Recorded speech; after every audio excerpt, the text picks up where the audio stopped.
The X Zone Radio Show with Rob McConnell is largely an opinion talk show. All opinions, comments, or statements of fact expressed by Rob McConnell's guests are strictly their own and are not to be construed as those of the X Zone Radio Show or endorsed in any manner by Rob McConnell, Relmar McConnell Media Company, the X Zone Broadcast Network, its affiliated networks, stations, employees, or advertisers.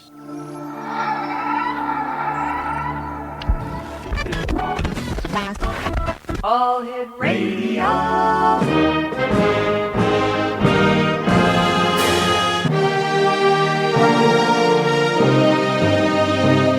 Welcome to the X Zone, a place where fact is fiction and fiction is reality. Now, here's your host, Rob McConnell. And welcome back to the X Zone, everyone. I am Rob McConnell. We're coming to you from our broadcast center and studios in Hamilton, Ontario, Canada. If you would like to send me an email, xzone at xzoneradiotv.com, on all social media sites, Xzone Radio TV. And to find out about the programming we have available for you 24/7, 365 on the X Zone Broadcast Network, www.xzbn.net. And the X Zone Radio Show is coming to you around the world on the X Zone Broadcast Network, Talkstar Radio Network, Mutual Broadcast Network, and iHeartRadio. My guest this hour is Jenny Ashford, and Jenny is a horror, paranormal, and true crime writer, graphic designer, and podcaster. Jenny, first of all, welcome to the X Zone, and what was it that brought you in with the great interest that you have in the paranormal, horror, and true crime? Well, it's very nice to be on the show. I think I probably was interested in spooky stuff, unsolved mysteries, all that kind of stuff, really as far back as I can remember. I'm not sure if it was genetic or what the thing was, but ever since I was a little kid, all I wanted to do was read ghost stories and witches and stuff like that. When I got a little bit older and started reading horror, I was like, well, that's what I want my career to be. That's what I want to do. So I wrote horror for a few years. Right. And then in about 2009, 2010, I met my current partner, Thomas Ross. And we had been dating for a couple of years. And he told me, he's like, because he knew that I was very skeptical about the paranormal, because I'd kind of been interested in the paranormal when I was a teenager. I read like a lot of William Roll's books and Hans Bender and stuff. I was very interested in like poltergeist things and ghosts and hauntings and stuff. And he said, I know you're a skeptic, but he's like, I had this really intense poltergeist experience that happened to me when I was a kid, and I'll tell you about it if you don't promise not to laugh at me. So I was like, okay, give it a whirl. So he told me the story, and I'm not going to say I thought he was lying or that I thought he was making it up or anything like that, but I was like, wow, that's quite a story. And the more he kind of told me about it, at one point, he's like, I promise I'm telling you the truth. He's like, call my aunt and uncle in California. They still lived in California at the time. And he said, they saw it too. They were there. They will tell you the exact same thing. Call them when I'm not around. So I called them and they told me the same story that he had told me. So as we kind of talked about it more over the years, I was like, previous to this, I had written some nonfiction sort of articles and things like that. But prior to this, I'd really only written fiction. And I said, now, do you mind if I write a nonfiction account of this? I said, because it's a really interesting story and it's not really like many other poltergeist cases that I had heard about before. And so he was like, yeah, sure. So we collaborated on the first book, and it was called The Mammoth Mountain Poltergeist. And from there, it just kind of took off. That book came out and we actually had it reviewed by Steve Mera, who's a British parapsychologist. And he wanted to, he's like, hey, I have a bunch of cases that I don't have time to write about. Do you want to collaborate on a couple books with me? So we ended up doing that. And so that's kind of how it ended up. And it's funny because even though I had never really seen anything of a paranormal nature prior to this, the more that Tom and I talked about it, I actually had some paranormal stuff happen to me later on. It happened at our house later on. So that was actually the first time I ever got to see it. Well, can you tell us the case that converted you from skeptic to believer? It was definitely Tom's case, the one that I first wrote the book about. Mm-hmm. And even though I wasn't there, the details that he told me and that were corroborated by the other people that had seen it, it really kind of convinced me that maybe there was something to this. And it actually happened back in 1982. Tom was 13 years old, and him and his 13-year-old cousin Wesley and his aunt and uncle, Lois and Red, were going out to Mammoth Mountain. They were going to spend a week at a ski resort. Mm-hmm. And they had never been to this ski resort before. None of them had ever experienced paranormal activity before, nothing like that. But Tom says the interesting thing is that when they were driving up there, he's like, I had this horrible sense of dread. Ooh. He's like, at first I thought it was because driving up in the mountains and it was really cold and I was going somewhere I'd never been. He's like, it reminded me of the beginning of The Shining, when they were driving up to the Overlook. And he said, so I wasn't sure if that's what was causing it, but he's like, I just had this really bad feeling that something terrible was going to happen when we got there. And when they were on the way up there, the hood of their truck just flew up, just for no reason. And, this is a mountain road with cliffs on the side and stuff. So they had to pull over and fix it. And there was nothing wrong with the latch or anything like that. And they're like, okay, that was weird. So then they get to this condominium that they're staying at. It's like a 2-story condominium. And like I said, they'd never been there before. Now, all of them said that as soon as they walked in, they had this horrible feeling of oppression or that someone was watching them. And they said you could feel it as soon as you open the door. It was like walking through, he compared it to walking through a membrane. And the first thing that happened was he said, I came into the place, I put my bag down on the bedroom, in the bedroom that was just by the door. He's like, I just put it down on the bed. Then I went back out to the car to get my suitcase. And he's like, this only took a few seconds. I came back in. When I came back into the room, the bag that he had just put down, he saw like something moving out of the corner of his eye. And he's like, this rolled up pair of socks that had been inside the bag was now at the edge of the bed, like it had moved. And the bag was open. It was laying on its side and there was just clothes all over. And he's like, well, that can't, the bag was closed. He's like, I don't see how that could have happened, but whatever. And they only stayed there for a week. But they pretty much, he said, this wasn't the kind of thing where sometimes you hear about poltergeist cases where it's just like every now and then, like we would hear knocking at the walls or something like that. He's like, this was every hour. There was just stuff. And he's like, it got to a point where it was just undeniable. He's like, it's just things were moving, mostly like small objects, like little towels, little mugs, things like that. He's like, they were teleporting from room to room. It's like they saw a lamp, which was in one of the guest bedrooms that no one was using. It was sitting on a bedside table, and they were in the room, looking into the room. They closed the door, and then less than 30 seconds later, they opened the door, and the lamp was gone. And it had actually moved across the room. It was on the floor of a closet, like 10, 20 yards away. And they're like, there's no explanation for that. There's no one in the house. No one was pranking them. No one was in that room. No one could have gotten in. The windows were sealed because it was winter, and just all of these crazy things.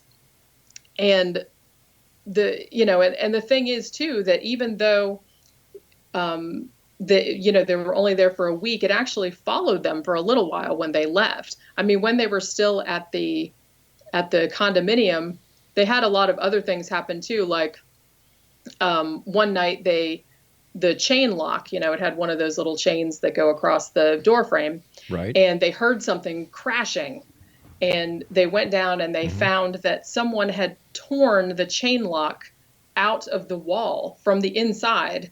And on the door frame, there were like 3 deep marks in the wood, like a claw, so it was just things like that. And like I said, they were there for a week and then they left, and it followed them because things happened. Tom went to his aunt and uncle's house in San Diego and stayed with them for a few more days, and things happened there as well. Like they had Tom had all these socks come out of a drawer and dropped on him. He actually heard something coming out of thin air that sounded like a voice, but it was like aquatic sounding. They had, at one point, this was one of the weirdest things that happened, was his cousin was in bed, and Tom's aunt was watching over him because of all the weird things that were going on. And she turned her head away for a second, and when she turned back, there was a figure in bed next to Wesley, and it had been made out of a shirt, a pair of pants, a tennis racket, and a baseball cap. Almost like whatever this was had like made this little figure like instantaneously in bed, because she said she just turned her head for a second and there was nothing there, and then turned it back and it was there in the bed. So it was just as crazy. It only lasted a couple weeks, but it was 3 locations. There was a little bit of it at Tom's mother's house as well. But after 2 weeks, it just kind of instantaneously stopped doing it. But it was really one of the weirdest stories. And the more I heard about it, and the more I heard about it from his family and the other witnesses and stuff like that, the more I became convinced that there was probably something to that. Jenny, stand by. You and I have to take our first break. X-Zone Nation, Jenny Ashford is our special guest this hour. www.jennyashford.com. Interesting story. Oh, thanks.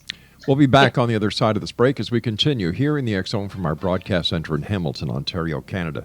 Don't forget, Friday, February the 2nd, the X Chronicles newspaper, January-February edition, goes on sale. And if you'd like more information, send me an email, xzone@xzoneradiotv.com, and I'll be glad to send you all the info. Or you'll be able to go to www.xchroniclesnewspaper.com and get your copy from our newsstand. My name is Rob McConnell. This is the X-Zone. Don't go away.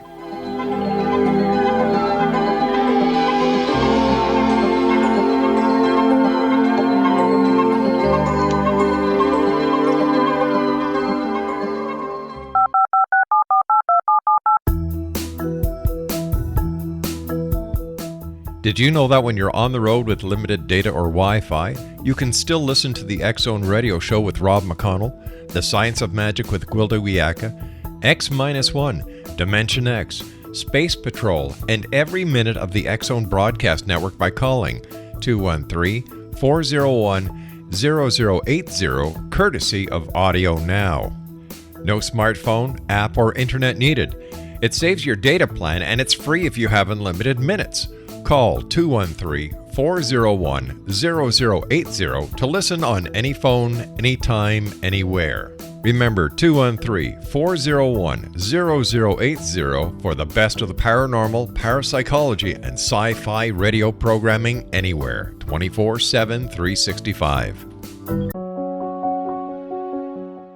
Gwilda Wiyaka's latest book, The Science of Magic, Book of Mysteries, Volume 1, is the first book in a series based on her writings that open every episode of the Science of Magic radio show. Drawing on the subject matter of each guest and armed with over 40 years' experience in shamanism, 35 years in alternative health, and degrees in psychology and religious studies, Gwilda introduces relevant and leading-edge information that supports spiritual evolution and personal empowerment. Rich with wisdom and inspirational quotes packaged in digestible segments, this is a book that will pull you from cover to cover. It will also serve as a daily inspirational reading for years to come. The Science of Magic Book of Mysteries, Volume 1 is available at our website, tsompublications.com, amazon.com, and wherever fine books are sold. Back in Victorian England, a famous theologian posed a perplexing riddle. Why are the 2 top personalities in the Bible tagged with the numbers 7 and 11? Academics agree the answer is found in the stunning discovery of a hitherto secret Bible structure explained in a new book called The Genesis Grid. The discovery is so simple that preschool children could illustrate it. Certain claims are hugely controversial and may offend some, but at the X-Zone, we've studied this awesome new book and agree with one expert, and I quote, "These discoveries appear to be beyond coincidence." So who or what hid this wonderful pattern in the Bible, and what might they do next? Find out more, X-Zone Nation, and read reviews on www.genesisgrid.co.uk. That's www.genesisgrid.co.uk.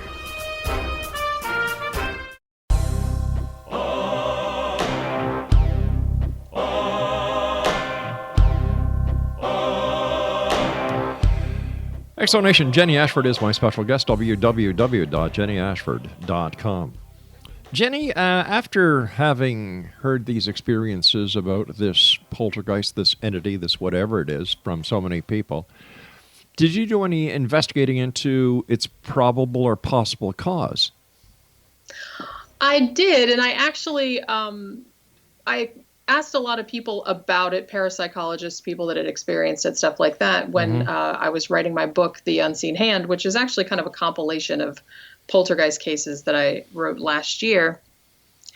I kind of got the impression that, and I believe this also, that poltergeist outbreak and haunting, a traditional haunting, are really two different phenomena.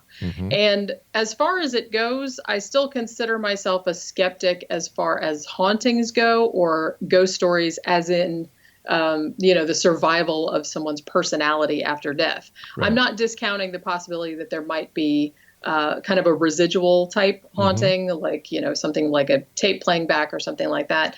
But I'm not sure about ghosts as, living, people that were once living that are still hanging around. Poltergeists, I think, are actually not supernatural. I think they're more paranormal in the sense that they can be scientifically explained, but they haven't been yet. So that's kind of where I stand on that. I really do think that it's a manifestation of a living person that's exteriorized through some mechanism that they don't understand yet.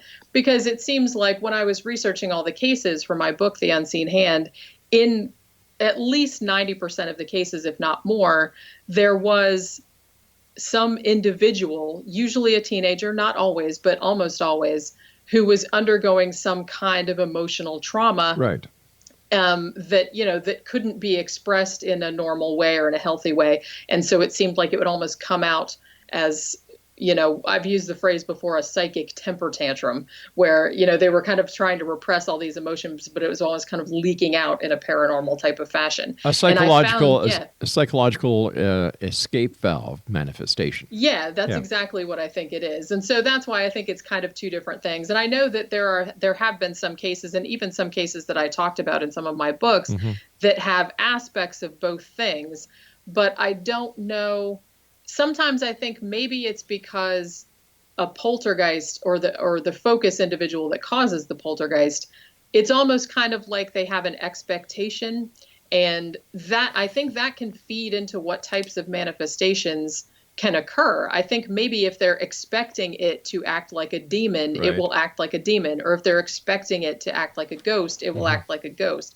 So I'm not really sure if when we see things that are called hauntings or, a surviving ghost or whatever, that might just be like a mischaracterized poltergeist, acting as though it's that, just because that's what the people witnessing it are expecting it to act like. Well, let's take a little bit of a recap, and please correct me if I'm wrong on any of the 3 points that I'm going to bring up. You were telling us that your cousin or the person who you believe to be the agent of the poltergeist was 13 years old. Yes. Okay. Number 2, it was expressed on the way up to this cabin, or this residence, that it felt as if they were going on their way to The Shining. Right. Okay. And then, is it possible that because of the effect of The Shining, there was the expectation that something would be going wrong? I have kind of thought that. And actually, Tom, he's my boyfriend, actually. He's the one that I wrote the book about. But he actually believes this too, because when he first started experiencing it, when he first went there, he had never experienced anything like that. He didn't know what to think. So at first, he's like, I'd never heard of a poltergeist. It was 1982. I didn't really know what that was. So initially he thought, oh, it's a ghost or it's some kind of scary entity. But as the time went on, he said, now the first thing that occurred to me near the end of the outbreak, which only lasted 2 weeks, as I said, he said, I started to think that it was reading my mind, because he's like, I found that I was able to predict the next thing that would move. He's like, I would see a vase and it would have like a strange aura around it that appeared to, like, no one else could see it, but he could see it. Right. And then a second later it would move.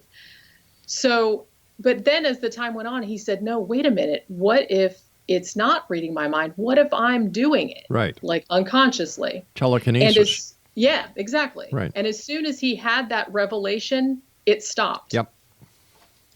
And an interesting addendum to that is that the more we talked about it, and he is convinced that it was him doing it. He didn't think so at first, but he came to believe that. And he had some kind of later experiences that sort of cemented that in his mind. And the interesting thing, too, is that while we were working on the book and while we were working on subsequent paranormal books, we were talking about it so much. It was poltergeist this, poltergeist that, and we were discussing all these cases. And it started to happen in our house. Very minor, not anything compared to what he had witnessed back in 1982, but, things that were very, very oddly paranormal. And it wasn't just us that saw them. It was there. We had friends over and they saw it also. Just, things moving like a remote control just flew off a table all of a sudden. The doors would open and close. The doorbell would ring in the middle of the night and there was no one there. Things would fall off of shelves or fly off of shelves when you weren't really looking at them and stuff like that. So I kind of tend to agree with him that it's the unconscious energy of a person, and that sometimes when you realize that it's you doing it, that will make it stop. It's almost like you have to have the expectation that it's an outside entity for it to keep going. That's right. And the late Dr. Hans Holzer, agreed with that it was the manifestation of a human or an agent, mostly teenagers going through adolescence, who were causing this phenomenon known as poltergeist. Yeah, exactly that. So when it comes to ghosts, after-death communication, psychic readings, psychic phenomenon, where do you stand on that? You don't believe in ghosts? It's not so much that I just have never seen anything that would convince me.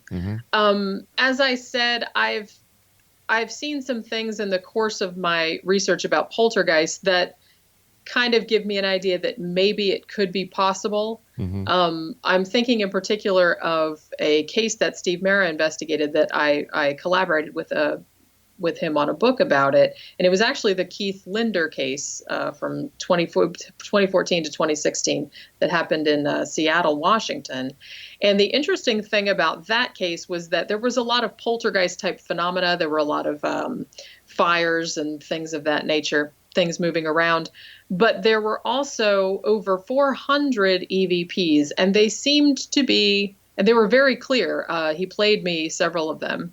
And they appeared to be intelligent in that they were commenting on whatever the investigators were doing at the time. There was even one, and this was actually one of the creepiest ones, where Steve Mera's colleague, Don Phillips, he had brought a bouquet of flowers, and he had put it on this table in the hallway. And they didn't hear anything at the time, but they had their audio recorders going the whole time they were there. And later on, they played this tape back, and there were two female voices, and there were no females in the house at the time, just three men. And there were two female voices. One female voice said, "Whose are the flowers?" And then another female voice said, "That man brought them," very clearly. So I kind of think, and the more they researched into the land, the house itself had only been there for 10 years, but I found it interesting coincidence that the land that house was built on was the only parcel of land in that area that had a previous dwelling on it. It was like an old cabin. And there was also a history of a lot of skirmishes between Native Americans and immigrant loggers and things like that. And a lot of people had been killed around that area because they noted that a lot of the EVPs had Irish accents. And there had been a lot of Irish settlers in that area. So that kind of gives me pause that, yes, possibly. I've never experienced anything of that nature myself. So But I'm open to the possibility. In general, I'm skeptical of ghost, psychic, anything like that. But I'm open to the possibility. If I see it for myself, if I see enough evidence for it. Is it possible that the EVP phenomenon is not unlike the poltergeist activity, where it's the person who is conducting the investigation who, by the very ability of thought transference, or ESP, is actually imprinting the phenomenon on the tape, and it has nothing to do with the dead. It's just a part of ESP tracking or ESP recording. Yeah, I think that's actually a really intriguing possibility. In a way, I'm not going to say it's more fascinating than, people's souls survive after death or whatever like that. But I definitely think that's a really fascinating. I mean, think what if that could be harnessed, like what could be done with that? Exactly. Because I do think that the human mind is a lot more, has a lot more abilities, a lot more powers than we're generally aware of, that haven't really been discovered or, researched to a great degree. Yeah. So if we could do that, if you could take your thoughts and like put them onto tape, and it's really not that crazy to think about. So I do think that that's a definite possibility, and that's what might be causing all of those EVPs. All right, Jenny, please stand by. Exonation. Our guest this hour is Jenny and Ashford. Jenny Ashford. I was going to say Anderson for some reason, but Jenny Ashford. Her website is www.jennyashford.com, and we'll be back after this news break at the bottom of the hour as we continue here in the X Zone from our broadcast center in Hamilton, Ontario, Canada. Don't go away.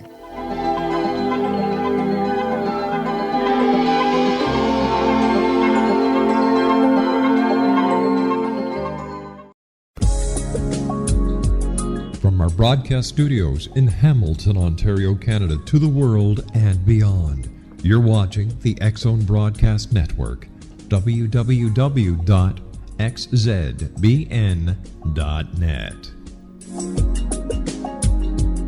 AVS Media Den.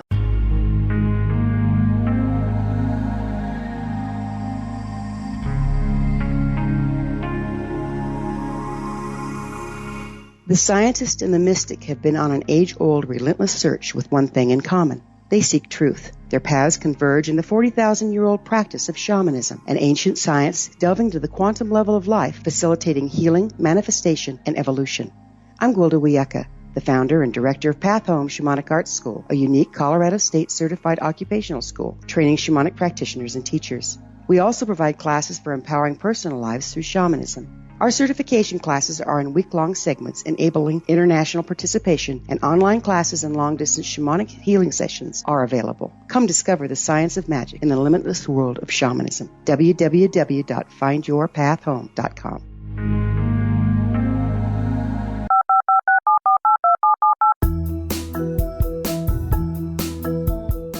Did you know that when you're on the road with limited data or Wi-Fi, you can still listen to the X Zone Radio Show with Rob McConnell, The Science of Magic with Gwilda Wiyaka, X-1, Dimension X, Space Patrol, and every minute of the X Zone Broadcast Network by calling 213-401-0080, courtesy of Audio Now. No smartphone, app, or internet needed. It saves your data plan, and it's free if you have unlimited minutes. Call 213-401-0080 to listen on any phone, anytime, anywhere. Remember 213-401-0080 for the best of the paranormal, parapsychology, and sci-fi radio programming anywhere, 24/7, 365.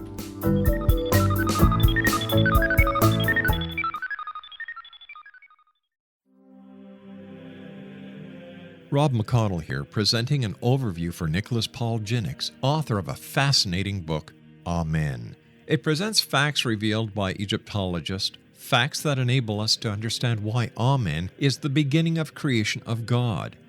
It provides recommendations for religious leaders of the major religions to unify their beliefs and teach the Word of God. Love one another. Amen informs people how mankind conceived God.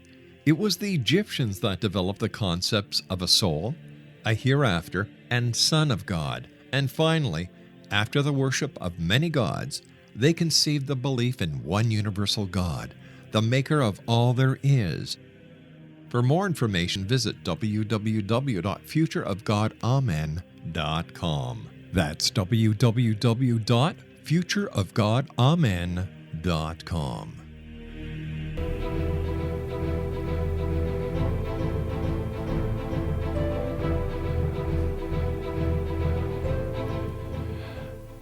Jenny Ashford is our special guest this hour, X-Zone Nation, www.jennyashford.com.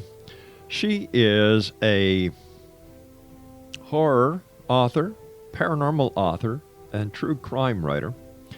She's a graphic designer, and we're talking about cases that she has worked on, worked with, and written about this hour here next. And once again, her website is jennyashford.com. Jenny, how many investigations have you yourself gone out on, or do you kind of stay away from them? I actually kind of stay away from them. I'm thinking about maybe in the future branching out to doing that sort of thing. Right. At this point, I'm kind of like taking cases from other parapsychologists, other researchers and stuff like that, and kind of condensing them, or, that they don't have time to write themselves or things like that, just kind of compiling.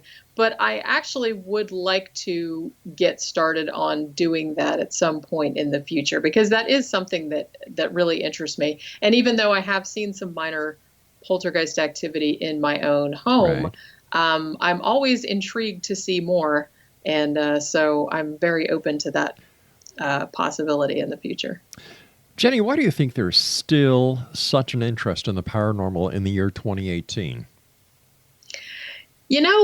People love mysteries. I love mysteries. And honestly, I think it's just kind of the whole open-endedness. There's just so much possibility there of what this could be, and what if this really is supernatural, and think of all the stuff we could do with that, and think of it would change the whole paradigm. And I definitely think, as scientifically advanced as we are, or as we appear to be, I suppose, our brains are still very much back in the old magical thinking kind of days and things like that, which in a way is bad for some things, but in a way is kind of good, because I kind of like when everything's not explained. It's kind of why I started writing about true crime, and I'm most fascinated by unsolved mysteries, just because they never figured it out. And, maybe someone will figure it out someday, but not now. And it's not known. And I think people are just fascinated by stuff that's not known, and you can kind of, read your own things into it. It's just like doing the daily jigsaw puzzle or word puzzle or number hidden search. You're right. People love a mystery. People love puzzles. Oh, yeah. Yeah. What is your take on UFOs and claims that extraterrestrials have been visiting this planet? Yeah, that I'm not. To me, UFOs seem one of the probably more credible type paranormal things, because, the cosmos is enormous. It would be very strange if other intelligent beings weren't out there somewhere. So I don't discount the possibility. I think there are definitely other civilizations out there somewhere. Whether they visited here, I'm not entirely sure about. I have seen a few cases, particularly cases where it was, military guys, cops, things like that, people whose career would be on the line if they reported a UFO, but they reported it anyway because they're like, this is what I saw. I tend to give them more credibility because, their butt's on the line. It's like, I'm reporting this because I saw it, even though I know that I'm probably going to get in trouble, or I'm probably going to get laughed at, or whatever. Plus they're professional witnesses. That too. They're used to seeing things, and, particularly military guys and stuff like that, the ones that see them from their planes and stuff, they see things in the sky all the time. So they would know if something was weird. So I tend to give that some more weight. And there have been a handful of cases that I've looked into that do seem that I'd be like, yeah, that might be the case. An interesting thing, though, is that I've always thought that if aliens are visiting Earth, I think it's just I think they're kind of like park rangers. They're just kind of dropping by to make sure we're not blowing the planet up. They're like, hey, look at those little guys down there. I don't think they're particularly interested in, kidnapping anyone Sure. or, you'd think that if they had the technology to get here, that they would just be able to scan us from space and be like, okay, we know what that is and stuff. So I just think they're kind of just keeping an eye on us if that's what they're doing. They're just kind of keeping us out of trouble. I think that's what they're doing if they're coming here. I believe it could be one of two possibilities. Number one, we are the botany bay of the universe where anything weird, wacky, or out of the ordinary was thrown on to keep it out of everybody else's reach. Or Yeah, I like that we're idea. the loony bin of the universe. And can you just imagine somebody zipping over to planet Earth and seeing the hunger, the climate, the possibility of nuclear war and how we treat each other? Man, they'd be on their way back to their own planet, but they'd put a big billboard somewhere in space that says "Earth ahead. Turn around now." Yeah, avoid at all costs. Exactly. That's kind of what I thought. I was like, I don't know if they'd want to come here. Yeah. Why would they want to come here? They don't want to talk to us. That's that's the $64 million question. Why would they want to come here? Yeah, I don't know. I don't know. Like I said, unless they're just keeping an eye on us, making sure we're not doing anything terrible to their. Maybe this is just their like little region that they're supposed to keep an eye on. They're like little security guards. They're just like, are they just behaving down there? Okay. Space Patrol. There you go. Yeah, that's exactly what they are. When you were doing your investigation into the Mammoth Mountain Poltergeist, while you were doing the research, did you hear any stories about Bigfoot up in the mountains or in the forests? It's weird because I have been asked that question before about the very same thing, but I had not. The only strange stories, I think, when I asked about that particular plot of land where those condos are still there. They've been remodeled since then, but I've seen pictures of them online. The only thing was, they said, oh, maybe Indian burial ground and stuff like that. But they always say that when haunting stuff takes place. Yeah. But I don't think I ever heard anything about any kind of Sasquatch or Bigfoot or anything like that in the area. No. Well, as a paranormal writer, what's your take on Bigfoot? That's another one that I personally think that it probably doesn't exist. But if it did, it wouldn't shock me. Because to me, I don't really subscribe, because I know that there are some schools of thought about Bigfoot that he's not just like an animal, or he's like a spiritual being or something of that nature. I don't really subscribe to that. I think if there's a Sasquatch that exists, it's in a very remote area and it's just a hominid. It's a large ape or something like that. It's possible that one could have gotten isolated at some point and there's a small population of them. I don't think that's totally crazy. I haven't seen enough evidence to support the fact that there's a breeding population of them that they're eating and things like that. But like I said, if someone did come up with one and were like, here it is, and they took its DNA and everything like that, I'd be like, oh, okay, okay. Yeah. I wouldn't think it was that weird. I agree with you there. But one of the questions that I love asking people who are, I'm going to use air quotations here, ghost researchers or ghost hunters, is, all right, now, if you're a hunter, you're going out to kill something, right? Yeah. But a ghost is already dead. Yeah. And so what are you going to do once you, in fact, establish that a ghost is real? What are you going to do? Yeah, I don't know if they've actually thought of it to that extent. It's funny to me because when I watch some of the TV shows and stuff, ghost hunters and ghost projects and stuff like that, it's like they go into these places with all this equipment, like looking for ghosts, hoping for ghosts, to happen. And then when they do happen, they freak out. They get all scared and stuff like that. I'm like, I thought that's what you wanted. I mean, you went in there with the intention of trying to talk to them and trying to capture them. So like, why freak out when something happens like that? Because freaking out excites the viewers. I guess so. That's all it is. I guess that's what it is. Yeah. I do watch those for entertainment value, but I've talked to enough parapsychologists to know that a lot of that is not the way to conduct a haunting investigation. Exactly. And based on what you've seen on the television and how you yourself regard it, Do you believe or do you think that these shows are an asset or a hindrance to true parapsychology and true psychological investigations into the paranormal phenomenon? In the main, I think they are a hindrance. Even though a lot of them are entertaining, I watch some of them myself, like I said, for entertainment purposes, and a lot of them are funny and things like that. But as far as serious research into it goes, I think the glut of these paranormal shows is making the whole thing into a joke. And so now when you say, oh, you study parapsychology, people are like, oh, you mean you run around in like old asylums, waving an EVP or an EMF meter or something like that. Right. And it's really not like that. I mean, a real parapsychological, again, air quotes, a real parapsychological investigation is not like that. And so I do feel like the field gets taken a lot less seriously because of those shows. I mean, on the other hand, those shows show that there's a lot of interest in it. And obviously a lot of people do believe in it, but I feel like there's not as much solid scientific research into it as there probably should be, because I do think there's a phenomena there that needs to be explained.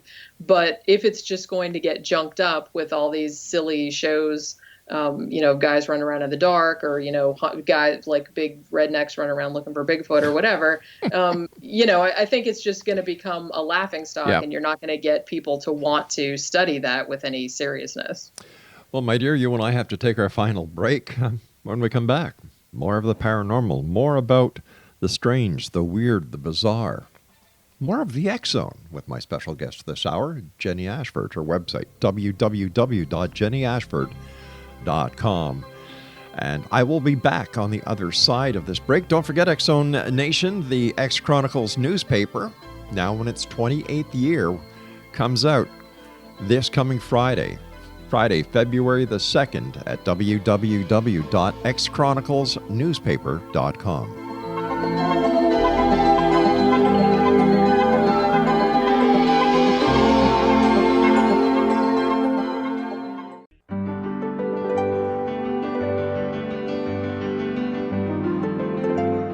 Named one of the world's greatest psychics, Elizabeth Joyce is now giving readings worldwide via Skype. Elizabeth Joyce is recognized for her clairvoyant ability to help find missing persons, her analysis of dreams, past life regression work, mediumship, and her accurate predictions. Elizabeth has been a frequent guest on the X Zone radio show with yours truly, Rob McConnell, now for several years. For an appointment with Elizabeth Joyce, call 201-934-8986 or Skype at elizabeth.joyce. And for more information, you can always visit Elizabeth Joyce online at www.new-visions.com.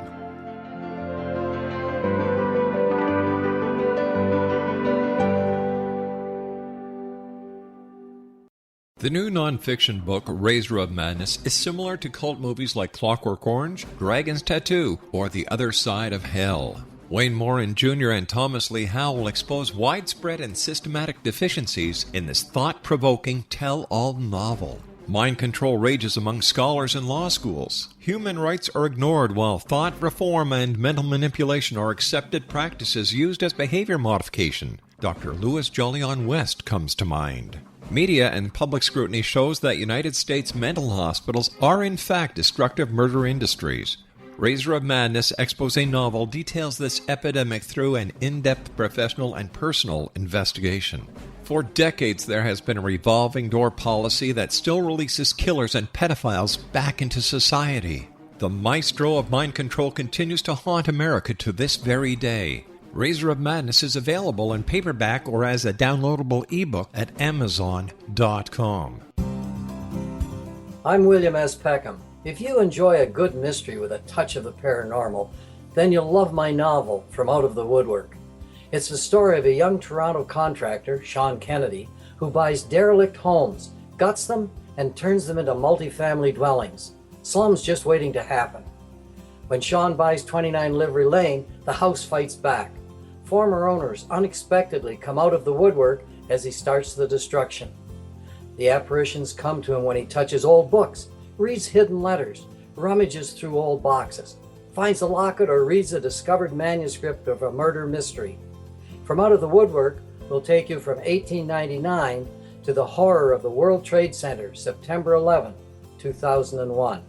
Check out From Out of the Woodwork on my website, www.williamspeckham.com.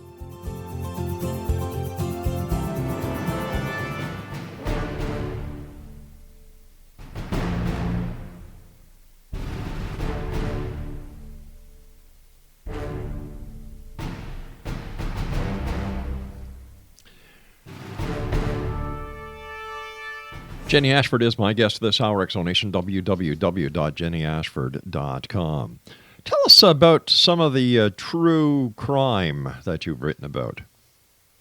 Oh gosh, this is actually, I just got into this last year. I mean, I've been interested in true crime for a while, and I have a podcast called 13 O'Clock, and we do a lot of true crime on there. Right. But apparently, like after I did The Unseen Hand, which was my Poltergeist compilation, I said, I'd really like to do a true crime compilation like that, where I'm just kind of getting all of the ones from a certain time period. But I wanted to pick ones, as I said, because I'm very interested in mystery and unsolved ones and things like that. So I said, I want to pick ones that were unsolved. So I'm going to pick like the creepiest unsolved cases from, X year to X year. And it actually turned up, I outlined it. It was supposed to just be one book, but it's actually going to be 3. So because I found so many that I wanted to include. So the first one came out last October, and I'm working on the second one right now. But probably, there were so many good ones in there. There are so many just creepy, grotesque, gruesome kind of things.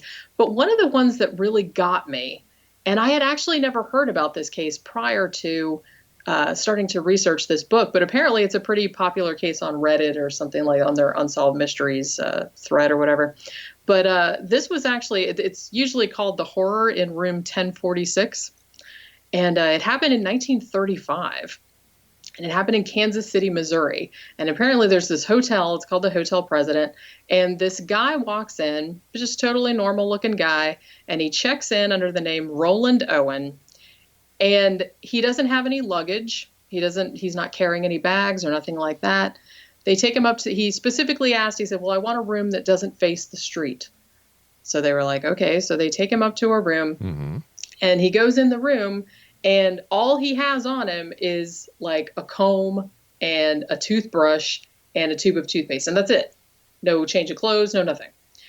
So he's staying in the room, and the whole time he was there, like he was there for a couple of days. And then like all of these weird things would happen. Like the maid would come, and he would be sitting in the room in the dark, like by himself. Like he would just have this little lamp on. He always kept the curtains drawn. He was like talking on the phone. There was these mysterious conversations on the phone, and people heard yelling coming from the room and things like that. And then on one morning, the operator, because at the time they had the switchboard in the hotel lobby, and the operator noticed, the phone up there is off the hook. And so they kept knocking and getting, hey, put the phone back on the hook. And finally, one of the bellboys goes in the room, and he's like, the guy is lying on the bed naked. He looks like he's drunk or sleeping or whatever. And he's knocked the phone off the hook. So the guy puts the phone back on the hook, and he's like, okay, drunk guy, whatever. And then he goes back down to the lobby. And then they notice a little while later that the phone's off the hook again. Wow. But this time when they go up to the room, they try to open the door, and the guy is all, he's all bloody, and he's like holding his head. His head's all messed up, like it's been bashed in. He's got stab wounds all over him. And later on, like he didn't die right away. The weird thing was that they busted in the room. They called the doctor. They called the cops, and they take him in the bathroom. And it looks like he's been, he has ligature marks like around his neck and his wrist, like someone's been torturing him. And the bellboy had been in there only 2 hours before, and he didn't see any of this stuff. And no one was in there. No one saw him go in or out. And they put him in the bathroom, and they're like, what happened to you, man? Who did this? And he said, nobody. And they said, well, then what happened? Did you try to kill yourself? And he said, no. He said, I fell against the bathtub. That's all he said. And then they took him to the hospital, and he died. And then after he died, they found out that Roland Owen wasn't his real name. So for a long time, they didn't know who he was. And apparently he had gone under a bunch of different aliases. And they didn't really find out who he was until a year later. Now, because they didn't know who he was, they were going to bury him in a potter's field.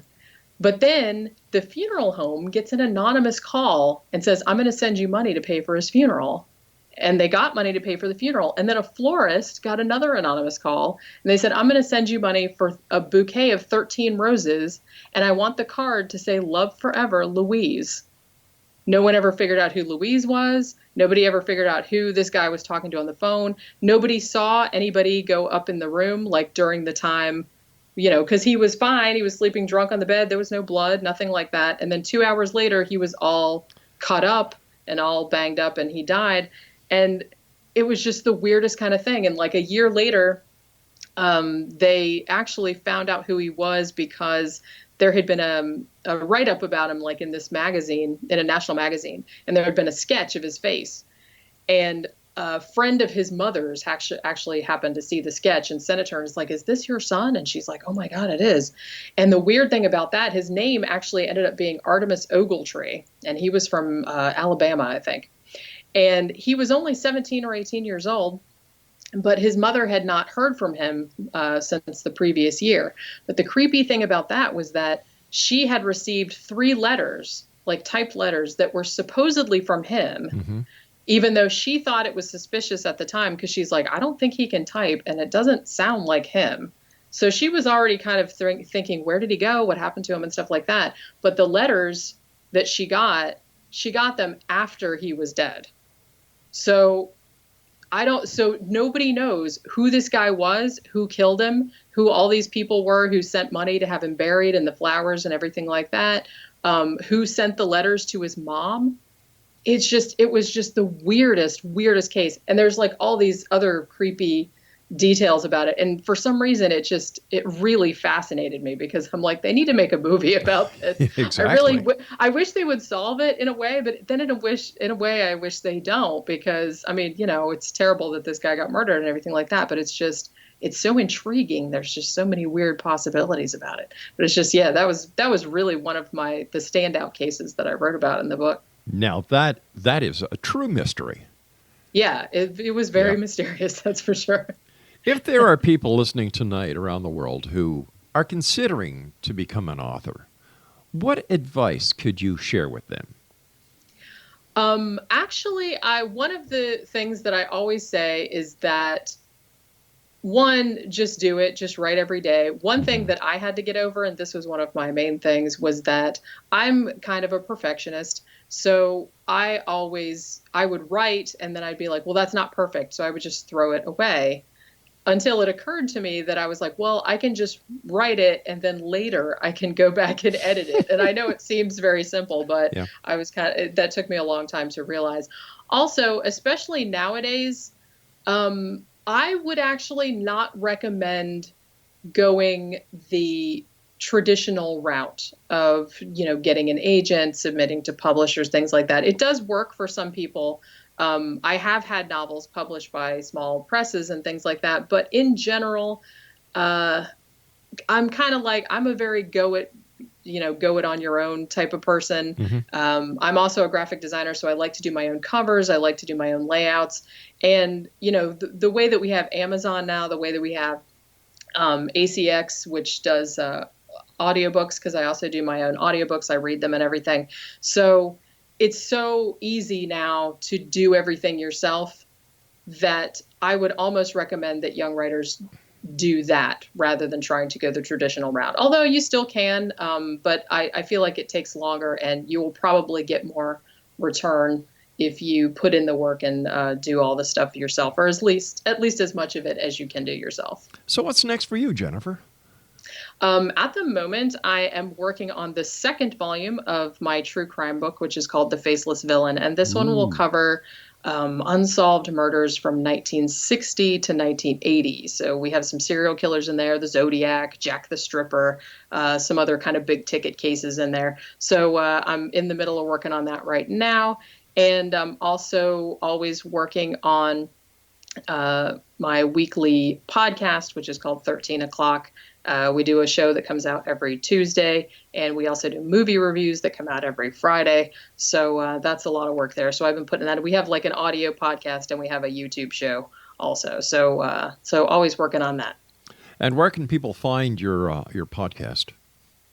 Podcast, YouTube, we have a channel called 13 O'Clock Podcast. Also, the audio podcast, I usually upload them to archive.org, but you can find them on iTunes, as far as I know, last time I checked. And you can also just go to our blog, which is 13o'clock.wordpress.com, and there's a link there for the audio, so you can listen to all of our past episodes. I believe we're on episode 76. Yeah, we just did episode 76 was the last. Good for you. Jennifer, it has been a great pleasure speaking with you tonight. I want to thank you so much for joining us and for sharing the experiences and the mysteries with us. And I would love it when you finish your next book, if you'd be kind enough to let us know so that we can bring you back on and talk more about mysteries, horror, the paranormal, true crime, and whatever you think is weird, wonderful, and wacky. Well, of course, I would love that. Jennifer, thank you so much for joining us. Take care of yourself, and let our listeners know what your website is, please. My website is www.jennyashford.com. Jenny, take care, and thanks for joining us again. You too. Thanks for having me. All right, X-Zone Nation, for more information about Jenny Ashford, visit her website, www.jennyashford.com. I've got a little mystery going on here because I want to find out who Jenny Anderson is. And yes, we will who is that lady? That's right. Maybe there's a synchronistic connection here between having you on the show, Jenny Ashford, and talking about Jenny Anderson. Take care again, Jenny. X-Zone Nation, I'll be back on the other side of this news break at the top of the hour as we continue here in the X-Zone from our broadcast center in beautiful downtown Hamilton, Ontario, Canada. Don't forget, Friday, February the 2nd, www.xchroniclesnewspaper.com. 92 pages filled with the strange, the weird, the bizarre, the paranormal, and much more.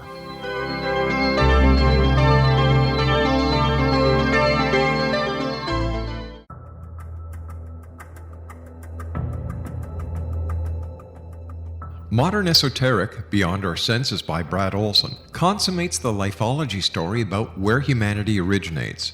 It is the lost continents, the primitive wisdom, the mythos of creation, and the rethinking of ancient history as we are taught in academia. There is much more to the story than what we have been told. As this is the first book in the Esoteric series, Modern Esoteric starts at the beginning of time and accelerates up to this modern age.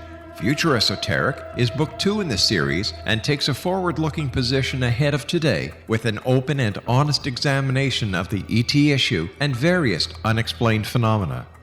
To discover the writings of author Brad Olson, visit www.bradolson.com. That's www.bradolson.com.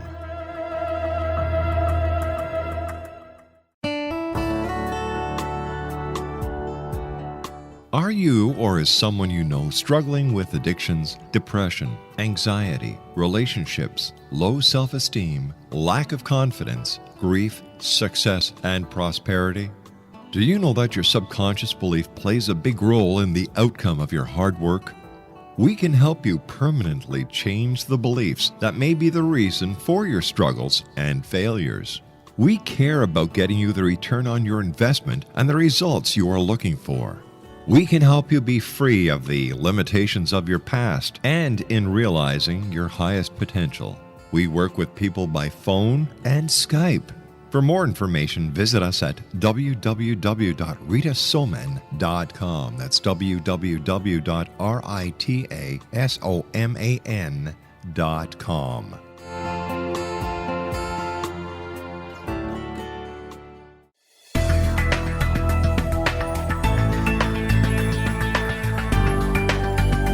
Do you think you have energy problems in your home? Do you feel better when you're away than when you're home? Joey Korn is a global leader in the world of dowsing who specializes in personal energy clearing and space clearing. He can help you create an ideal energy environment in your home no matter where you live in the world. Learn about his remote spiritual house cleaning services and much more at www.dowsers.com. You can get Joey's book, Dowsing, A Path to Enlightenment, as well as other dowsing books and tools, Kabbalah books, and Walter Russell books. Joey's work is really amazing. Go to dowsers.com right now. That's DOWSERS.com or call 1-877-DOWSING. That's 1-877-369-7464.